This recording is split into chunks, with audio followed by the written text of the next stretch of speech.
महादेवाला तांदूळ अर्पण केल्याने धनप्राप्ती होते. तीळ अर्पण केल्याने पापांचा नाश होतो. जवस अर्पण केल्याने सुखामध्ये वृद्धी होते. गहू अर्पण केल्याने अपत्य वृद्धी होते. शिवपुराणानुसार जाणून घ्या, महादेवाला कोणते फूल अर्पण केल्याने कोणते फळ प्राप्त होते. लाल व पांढऱ्या रुईचे फूल अर्पण केल्याने मोक्ष प्राप्त होऊ शकतो. चमेलीचे फूल अर्पण केल्याने वाहन सुख प्राप्त होते. शमी वृक्षाचे पान अर्पण केल्याने मोक्ष प्राप्त होतो. बेलाचे फूल आणि पान अर्पण केल्याने सुंदर आणि सुशील पत्नी मिळू शकते. जाई जुईचे फूल अर्पण केल्याने घरामध्ये कधीही अन्नाची कमतरता भासत नाही. कण्हेरीचे फूल अर्पण केल्याने नवीन वस्त्र प्राप्त होतात. प्राजक्तांच्या फुलांनी महादेवाची पूजा केल्यास सुखसंपत्तीमध्ये वृद्धी होते.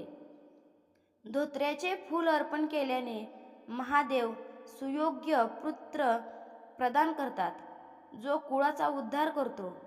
दुर्वा अर्पण करून महादेवाची पूजा केल्यास आयुष्य वाढते. या उपायांनी प्रसन्न होतात महादेव.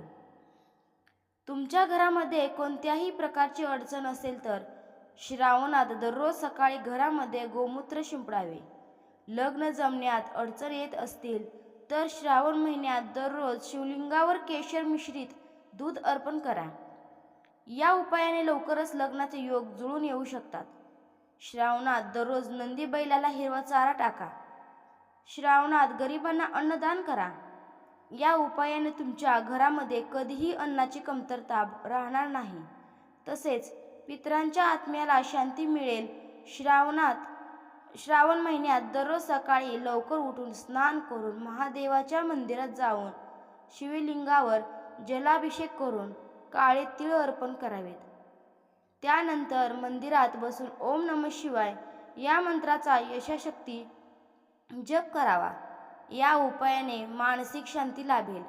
श्रावणात एखाद्या नदी किंवा तलावातील माशांना पिठाच्या गोळ्या तयार करून खाऊ घालाव्यात.